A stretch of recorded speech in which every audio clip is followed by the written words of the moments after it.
Hey, what's up everybody? This is Brendan Hauser with EVOQ Bike coming to you from Blowing Rock, North Carolina. Today we are going to talk about nutrition timing for nighttime training. This was a really good question that came in from the nutrition blog that we posted, and an athlete was looking to get clarity about the carb loading for nighttime sessions and how do you really prepare if you're going to start riding the bike at 6:30?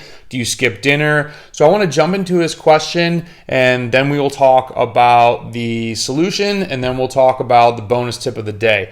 So he said, hey Brendan, I guess I'm looking for clarity because I plan to do Monday off the bike, Tuesday intervals for 1 to 2 hours, a Wednesday high intensity session, Thursday off, Friday a longer ride, and then I want to do Saturday and Sunday for just some lower volume endurance training.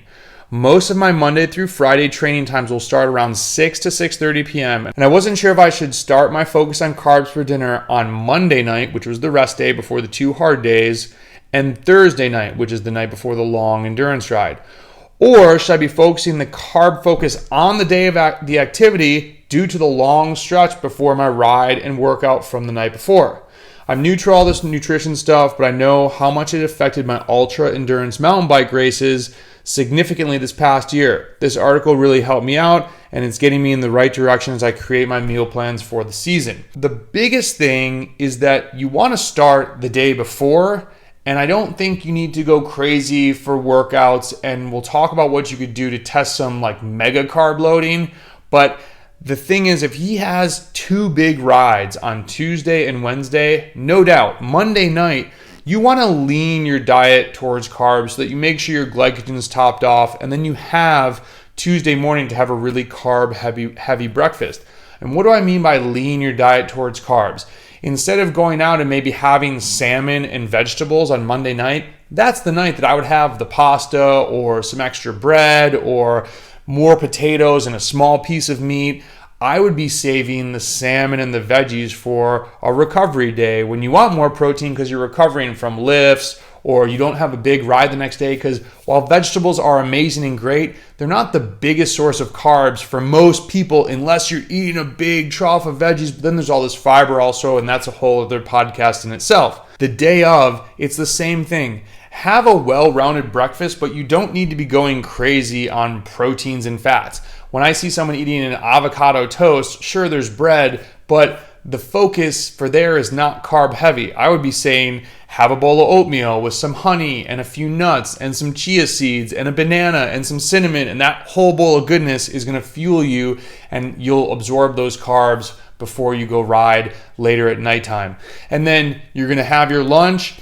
I would have a normal lunch. You don't need to go crazy, but if he's riding at 6, we'll use 6 as the number here. If you're riding at 6, I would stop eating solids by 3 p.m. and just sip some sports drink, or if you get hungry, like a sports bar or something that's going to digest very well so that you are ready to ride hard come 6 p.m. Do not have dinner at 5 p.m. That will not go well. That will not be your best performance. You want to think like it's a big race or event and practice getting all your carbs in and your food and fuel in, and then have 3 hours to digest, and then just fill the gaps with some liquid nutrition in between. And then he can focus a little bit more protein, as we were talking about before, on maybe Wednesday night and Thursday to rebuild after the 2 hard sessions, because he just has endurance the next couple days, and then maybe a little bit more on Saturday and Sunday. And if you do a long ride, remember what Adam Hansen was talking about in the podcast way back, we're still breaking down muscle on endurance rides. We're still using a lot of our body. We need to rebuild from those as well. So don't go just carb. You do want to be getting enough fat and protein, but you will get enough healthy fat from naturally eating the foods around you. I truly don't think you need to go looking for fat. I would just say you don't need to be avoiding it, but don't eat unhealthy, unnatural fat. That's not going to make you the fastest cyclist that you can be and the strongest person. So please subscribe to the channel. Please tell a friend. Check out the nutrition blog if you need more tips and help in understanding how to get this whole journey started. I remember pulling out a sheet from Bicycling Magazine and reading, okay, what's a carb, a fat, and a protein, and what am I going to do? Because I was plowing chicken wings, drinking beer, and I was definitely not an athlete. And so if I can turn it around, you can turn it around. I'm so pumped for your journey. I know you can improve. Everyone will improve as long as you put in some effort and try. So for the bonus tip, something that we talked about before when we talked about having a litmus for other athletes to compare ourselves against in using the group ride to get faster, make sure you are picking the right person. I had an athlete that went on a ride, and this guy is a very new cyclist, and his friend is not a new cyclist. And he's saying, hey, this is awesome. My friend is noticing that I'm improving and I'm getting faster here. It's just kind of demoralizing. He's so much more far down the road than I am. And I know this guy has been riding for over 10 years. And the guy that I'm talking to, who's my athlete, has only been riding for like a year and a half. And so I said, man, this last sentence, you should not be comparing yourself to the other guy. He is not a total newbie like you are. So what my athlete said was, I still don't feel good at all compared to him.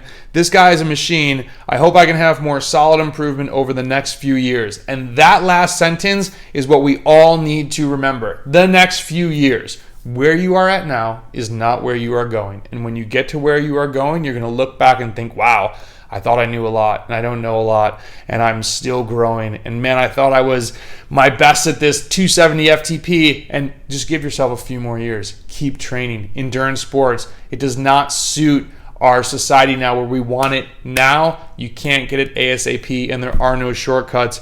But here's the thing that we need to remember.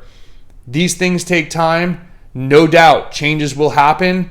Remember that your improvement is not linear. It's stair step. I was talking to another athlete. I should make a podcast about this. It's like sometimes you think things aren't working, but you keep training and then bam, things break out. And you just have this massive ride and you regain confidence. So if you're in a point where you're kind of struggling, just keep going and use your goals, stay on track and focus. And so just make sure that you stay consistent. You'll see improvements over time. Your improvement will come. Be consistent and you will hit your goals. This is an amazing journey. I'm excited for yours. Thank you so much for stopping by. We'll talk to you soon. Good luck with the training. Let's get it. 2023 is coming.